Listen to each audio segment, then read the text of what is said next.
లీడర్లు బయట ఎన్ని మాటలు మాట్లాడినా అసెంబ్లీలో మాట్లాడితే దాని కథే అలాగుంటదల్లో.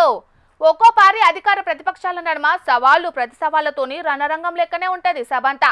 ఇక అదే సభలో ఒక్కో పారి లీడర్ల మాటలతోని నవ్వుల పువ్వులు కూడా వస్తాయి. ఇక ఇప్పుడు ఏపీ అసెంబ్లీ సమావేశాలు జరుగుతున్నాయి కదా. అలా పర్యావరణ పరిరక్షణ, ప్లాస్టిక్ నిర్మూలన మీద చర్చ జరిగితే డిప్యూటీ స్పీకర్ రఘురామకృష్ణంరాజు సారు మాట్లాడిన మాటలకు చిన్న సీఎం పవన్ కళ్యాణ్ సారు ముసిముసి నవ్వులు నవ్వేండవు. మరి ఆ ముచ్చట్ల మీద కూడా ఓ నజరేద్దాం పాండ్రి. సింగిల్ యూజ్ ప్లాస్టిక్స్ ఈ నిషేధానికి మీరు మీలాంటి హీరోస్ తోటి అడ్వర్టైజ్మెంట్ చేయాలి అంటే కొన్ని కోట్లు అవుతుంది.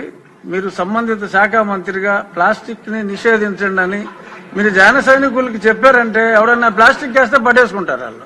ఆ మధ్యన గోతులు ఎలా కప్పెట్టారో కొన్ని సంవత్సరాల క్రితం రోడ్లు మీరు బాగు చేయమని పిలిపించినప్పుడు ప్లాస్టిక్ ని ఆపండి అని మీరు ఒక్క పిలుపు ఎలా ఇస్తే ఎలా అంతే, ఇంకా అది ఆగిపోతుంది. అంతే ఇక మరి ఏపీ డిప్యూటీ స్పీకర్ రఘురామకృష్ణరావు సారే చెప్పిండంటే మామూలుగా ఉండదు ముచ్చట. జనసేనాని ఒక్క పిలిపిస్తే చాలు పవన్ సారు అభిమానులంతా ప్లాస్టిక్ వాడకానికి వ్యతిరేకంగా కంకరం కట్టుకొని రాష్ట్రంలోనే ఎక్కడ ప్లాస్టిక్ గాన రాకుండా చేస్తారనే త్రిపుల్ సారు ఇట్లా సలహా ఇచ్చిండు పవన్ సారుకు. ఇక దీని మీద చిన్న సీఎం పవన్ కళ్యాణ్ సారు మాట్లాడుకుంటా మేజర్ ప్రాబ్లం ఎక్కడ వస్తుంది, ఫ్లెక్సీల ద్వారా వస్తుంది. ఫ్లెక్సీలు ఎలా ఉన్నాయంటే ఒక చిన్నపాటి ఫంక్షన్ వస్తే ప్లస్ ఫ్లెక్సీలు, ఇంకోటి పండగ అంటే ఇది ముఖ్యంగా పొలిటికల్ ఫంక్షన్స్ ఆర్ సినిమా. దీనివల్ల ఏమైపోతుంటే అవి ముక్కలుగా విడిపోయి పశువులు తినేస్తా ఉన్నాయి, లేదంటే వాటర్లో జలాల్లోకి వెళ్ళిపోతున్నాయి. ఇది ఒక పెద్ద ఇష్యూ అయిపోయింది. అందుకని మీ ద్వారా గౌరవ శాసనసభ్యులకు కూడా ముందు గౌరవ ప్రజాప్రతినిధులు కనుక నిజంగా కొంత పాటించగలిగితే, అంటే ఫ్లెక్సీలు కూడా బయోడిగ్రేడబుల్, ఒకసారి ఫ్లెక్సీల్ని గత ప్రభుత్వం కూడా బ్యాన్ చేయడానికి ప్రయత్నం చేసింది. అది ఒక ఎంప్లాయ్మెంట్ ఇష్యూ అవుతుంది. చాలా మంది దాని మీద ఆధారపడిన వ్యక్తులు ఉన్నారు. అవుసారు కరువు అంటే కప్ప కోపం, ఇడువు అంటే పాము కోపం అన్నట్టే ఉంటది ముచ్చట.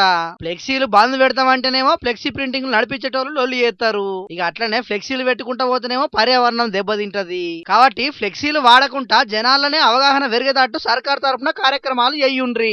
అట్లనే రాజకీయ నాయకులందరూ పుట్టినరోజులకని, ప్రమాణ స్వీకారాలకని, శంకుస్థాపనలకని ఇట్లా ప్రతి ఒక్కదానికి ఫ్లెక్సీలు పెట్టకుండా చూడుండ్రి. రాజకీయ నాయకులు ఫ్లెక్సీలు పెట్టుడు బంద్ పెడితే సగం పొల్యూషన్ తగ్గుతది.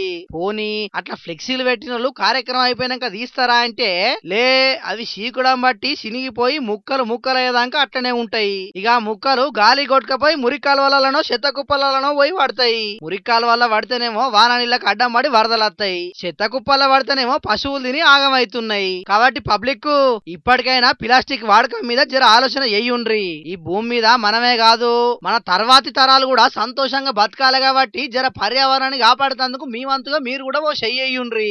అంతేగాని ఎక్కడి చెత్త అక్కడనే అన్నట్టు ఆగం కథలు చేసి ఈ ప్రభుత్వం ఏం చేస్తున్నది, ఆ లీడర్ ఏం చేస్తున్నాడని నిందను వేరేటోళ్ళ మీద మోపకుండా అందరం బాధ్యతగా మెదులుదాం. మనం భూమాతను ఆరోగ్యంగా ఉంచుదామని మన జోర్దార్ తరపున కూడా పిలిపిస్తున్నాం. ఏమంటారు సయ్యా?